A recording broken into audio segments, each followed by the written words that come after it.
জেলাতে এখন পর্যন্ত আমরা যে শীত পেয়েছি গণভোটের সংখ্যার থেকে এমপি হওয়ার ভোটের সংখ্যা অনেক বেশি। আমরা ইতিমধ্যে দুই জায়গাতেই আমাদের সেন্টার বেস তালিকা চেয়েছি, এই জন্য স্পেসিফিকলি এটা বলছি না, তবে গণভোটের সংখ্যা কম, মূল ভোট অনেক বেশি। আপনারা জানেন ভোট একসাথে দুইটা দিতে হয়েছে। সো আলটিমেটলি গণভোট কম হওয়া আর সাদা ব্যালটের ভোট বেশি হওয়া মানে এখানে ভোট জালিয়াতি হয়েছে, এখানে ব্যালট স্টাফিং হয়েছে। এখন আমরা স্পেসিফিকলি কত পরিমাণে হয়েছে মানে এটা বিশাল সংখ্যা। এক উপজেলাতেই এটা আমরা দেখতে পাচ্ছি, আমি যে মার্জিনে হেরেছি সেই মার্জিনের কাছাকাছি একটা সংখ্যা।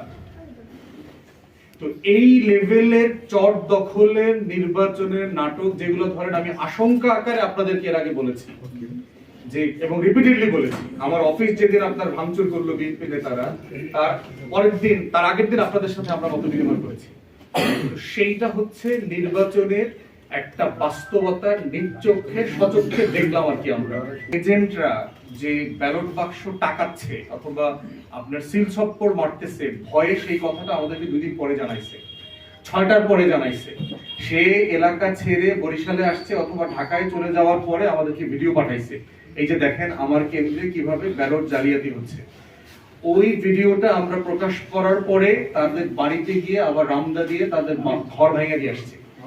এখন আমাদেরকে রিকোয়েস্ট করেছে যে ওই ভিডিওটা যেন আমরা আমাদের পেজ থেকে তুলে নেই। আমরা পেজ থেকে সেই ভিডিওটা তুলে ফেলেছি তার নিরাপত্তার জন্য। আমরা এখানে পৃষ্ঠা নিয়ে আসছি আপনাদের। আমাদের যদি আপনারা শুধু মেসেজ কাউন্ট করেন, প্রতি মিনিটে মিনিটে আমরা মেসেঞ্জারে, মোবাইলে, হোয়াটসঅ্যাপে, ভাই আমার কেন্দ্র চলে যাচ্ছে, ভাই আমার এজেন্ট বের করে দিচ্ছে, ভাই আমার টেবিল উঠায় দিচ্ছে, এই যে দেখেন মেসেজ, হাজার হাজার হাজার হাজার মেসেজ আসছে। এবং সব কিন্তু সাধারণ মানুষ করেছে যে ভাই আমি তো আপনাদেরকে ভোট দিতে ঢাকা থেকে আসছিলাম, আমাদেরকে এখান থেকে বের করে দিয়েছে, আমাদেরকে এখান থেকে বের করে দিয়েছে। হাজার হাজার মেসেজ দেখেন, এগুলো পেজের আফটার পেজ। তাহলে দেখবেন যে কিভাবে মানে এখানে চট দখলের নাটক হয়েছে।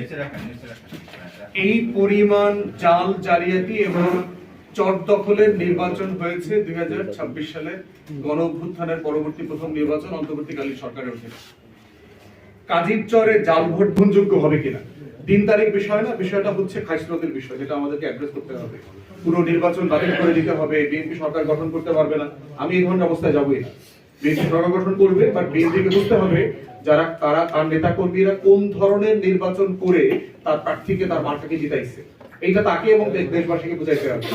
এর মানে এটা না যে আমি সরকার অস্থিতিশীল করে দেবো, আপনি হরতাল দিয়ে দিব, দেশ চালাইতে পারবেন না, এগুলোর মধ্যে আমি নাই। আমরা প্রতিবাদ করব, সরকারের সমালোচনা করব, কারণ আমরা সবাই মিলে তো দেশ। যিনি ক্ষমতায় গেছেন তিনি তো শুধু দেশ না, আমরা যারা নির্বাচিত হই নাই আমরাও তো দেশ।